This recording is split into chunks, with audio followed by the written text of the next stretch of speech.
بسم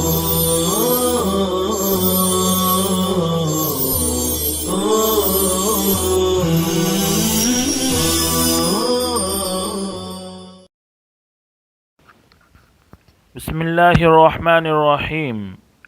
آج ہم تمرین نمبر 83 پڑھنے جا رہے ہیں۔ اس سے پہلے ہم نے لم اور لمہ کا بیان پڑھا تھا۔ آج ہم لن کا بیان پڑھنے جا رہے ہیں۔ لن کے ساتھ بھی فعل کی نفی کی جاتی ہے۔ لن بھی فعل مضارع پر داخل ہوتا ہے اور معنی کے اعتبار سے مستقبل میں نفی کی تاکید کرتا ہے، جیسے لن یذهب، وہ ہرگز نہیں جائے گا۔ یذهب فعل مضارع ہے، مثبت ہے۔ جب اس پر لن داخل ہوا تو اس نے منفی کے معنی میں کر دیا اور مستقبل کے معنی میں خاص کر دیا۔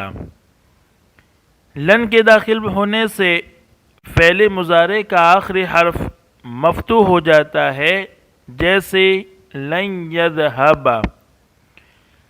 چاروں تثنیہ، جمع مذکر غائب و حاضر اور واحد مؤنث حاضر سے نون اعرابی گر جاتا ہے، یعنی جن 7 صیغوں کے آخر میں نون اعرابی ہے وہ گر جاتا ہے، اور 2 صیغوں میں جس میں جمع مؤنث کا نون ہے وہ باقی رہتا ہے، اس میں کوئی تغیر نہیں ہوتا ہے۔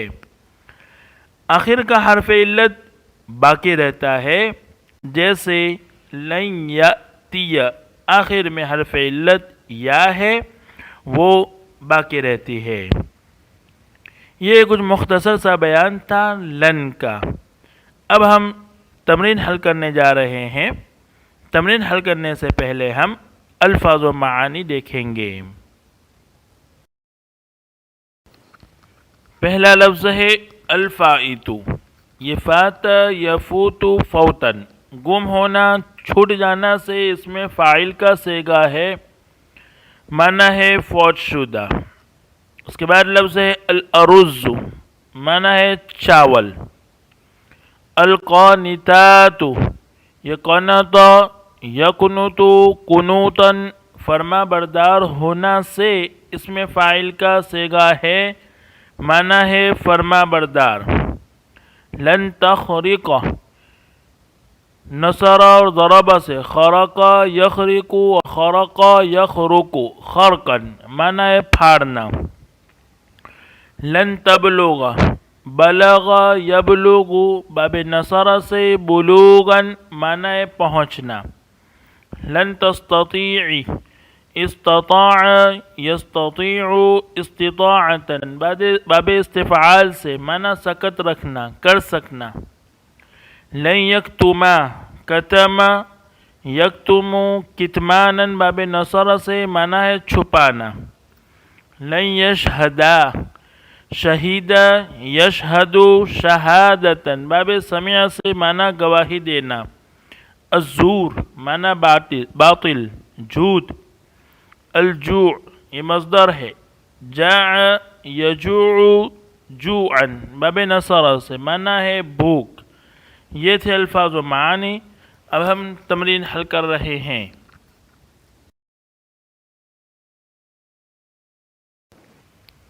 پہلا جملہ ہے لن یرضی اللہ عن المشرکین یوم القیامت، اللہ تعالیٰ قیامت کے دن ہرگز مشرکین سے راضی نہیں ہوگا۔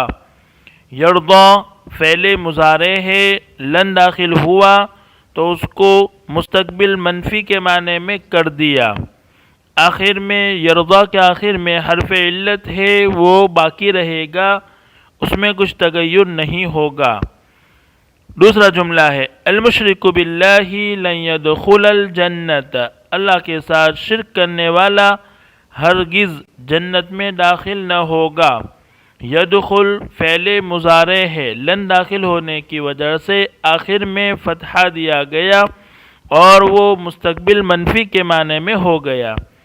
تیسرا جملہ ہے الحزن لن يرد الفائت، غم ہرگز فوت شدہ کو نہیں لوٹا سکتا۔ چوتھا جملہ ہے اخوای لن یسافرا الی اوروبا، میرے دونوں بھائی ہرگز یورپ کا سفر نہیں کریں گے۔ یسافرانی تھا، لن کی وجہ سے نون اعرابی کو گرا دیا جو یسافرانی میں آخر میں تھا۔ پانچواں جملہ ہے اولئک الفلاحون لن یبیعوا القمح بالارز، وہ سب کسان ہرگز گیہوں چاول کے بدلے نہیں بیچیں گے۔ یبیعون تھا، لن کی وجہ سے نون اعرابی کو گرا دیا اور وہ مستقبل منفی کے معنی میں ہو گیا۔ چھٹا جملہ ہے المؤمنات القانتات لن یشرکن باللہ احدا، فرما بردار مومن عورتیں ہرگز اللہ کے ساتھ کسی کو شریک نہیں کریں گی۔